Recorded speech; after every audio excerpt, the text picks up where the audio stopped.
Hey everybody, welcome to Monday Marriage Moment, or maybe it's Tuesday, Wednesday, Thursday, Friday Marriage Moment for you, whatever it is. Thank you for taking the time to join us today. We are going to talk about the number one, according to research, the number one determining factor in whether or not your marriage will be stable and satisfying. Those are two big things. Yeah. I think all of us want a satisfying marriage, and we certainly want a stable marriage, and there's one thing that is the most contributing factor to our satisfaction and our stability. We'll give you that in a second. I do want to say that we are doing these on YouTube now, so we've switched our format. And you could really help us, our church, and just our reach in the world. It sounds crazy, but if you like this video with the thumbs up and subscribe to our channel, it really does make a huge difference in the reach that these videos get. And we would just appreciate you taking the time to do that, to hit like, hit subscribe if you're not subscribed, and even hit the little bell, and that will give you notifications whenever there's a new video popped up on YouTube from our church. It's super helpful. So what we are doing on Monday Marriage Moment for the next 8 weeks is following along with our Sunday morning sermon series, which is called What is Love? And we are looking at 1 Corinthians chapter 13, where Paul tells us what love is and what it is not. And the second thing that Paul says when it comes to love is that love is kind. Now, kindness in our culture often gets confused with or substituted for nice.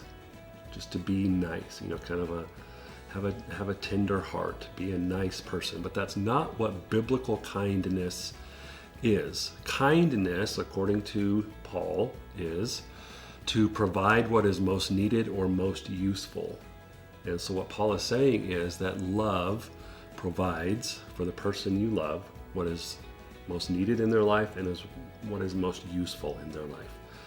So what we're going to do today is talk just a second about what that means in our marriage. What does that look like in marriage to display kindness? So where do you want to start? Well, I think when we thought about what we've talked about in the past with Marriage Moment, that if we're not really careful and really intentional over the years, especially those of us that have been married for a long time, you can treat the people that you love the most, that you're most close with, the people that you live with, the worst. Yeah. Without any kindness, like you would treat other people outside of your home much nicer than you do the people that you live with, which is really easy to do. It is. It's an easy trap to fall into, just to take those people that you're closest to, take them for granted, when really they're the ones that you should be pouring the most energy and love into. Right. And so this study that we just read is talking about two kinds of couples: happy, satisfied, stable couples, and then the other word he used is disaster couples. And in this survey, what they discovered was that the number one determining factor of a marriage splitting is contempt. Mm-hmm. What does that mean? A breakdown of kindness. A breakdown of kindness. So it's the number one factor that tears couples apart when you show contempt to your partner. And it actually, when I looked up the definition of contempt on my phone, it means that you deem that person or that thing worthless and not deserving of consideration. Yeah. I don't think anybody would say, I feel like my spouse is not worthy of consideration, but we kind of can act like that if we're not careful. And the example they use is that a partner who is completely or generally focused on criticizing their spouse, pointing out all the negative stuff about their spouse, if that's what you're committed to, then you actually completely miss 50% of the good things that your spouse brings to marriage. It's quantifiable. If you're focused on criticizing the bad things, you're automatically going to miss half of the good things that your spouse brings to the table. Right. That's contempt. That would be really hard on your marriage, I would think. It would be extremely hard on your marriage. Yeah, so it talked about in the article, kindness in a marriage glues couples together. It makes both people in the marriage feel cared for, loved for, validated. It's the most important factor for satisfaction and happiness. And stability. And then contempt, it's almost like the opposite. It tears down the marriage, tears down both of you, and it makes you see only negative. You miss the positive when you are showing contempt. So one of the ways to kind of begin to exercise kindness in your marriage, if you're not already, is to think of kindness as a muscle. Don't think of kindness as a personality trait. Either you have it or you don't, because that's not true. Kindness is like a muscle, and if you don't use that muscle, it gets weak and it becomes difficult to use. But if you exercise that muscle, it becomes stronger. So this is something every human being can do. Mm-hmm. Everybody can learn to be kind. Everybody can practice being kind. And the trick is, the application is, you put yourself in your spouse's shoes and you say, what do they need right now most? And then you meet that need. And that's hard to do sometimes. And sometimes you just have to ask. I think we do that a lot. What do you need? How can I help? What do you need from me? That's an important question to ask in marriage, is what do you need right now? Yeah. And I think, we talked about that it would require you to be kind of in tune with each other, to think about how that would feel if you were in that situation, and to know what's going on in our lives. So we have to ask questions. And I think if you've been married for a really long time, that should be getting easier and easier, or you've let that go for so long that you're not in tune with each other at all, and that's become okay with you. Wow. Yeah. Sometimes your muscles just get so atrophied, it just becomes the normal state of being and you don't even realize it. Yeah, but it can change, It because can. exercise can change everything. Yeah, just one act of kindness can kind of begin a snowball effect. Yeah, and we talked about that. What if somebody's in a marriage that maybe they're the only one watching this that wants to work on changing things in their marriage? Just that one person beginning to do kind things and having a different outlook can change that marriage. This is true, and I say this over and over to couples. You can't change your marriage by changing your spouse. You can only change your marriage by changing you.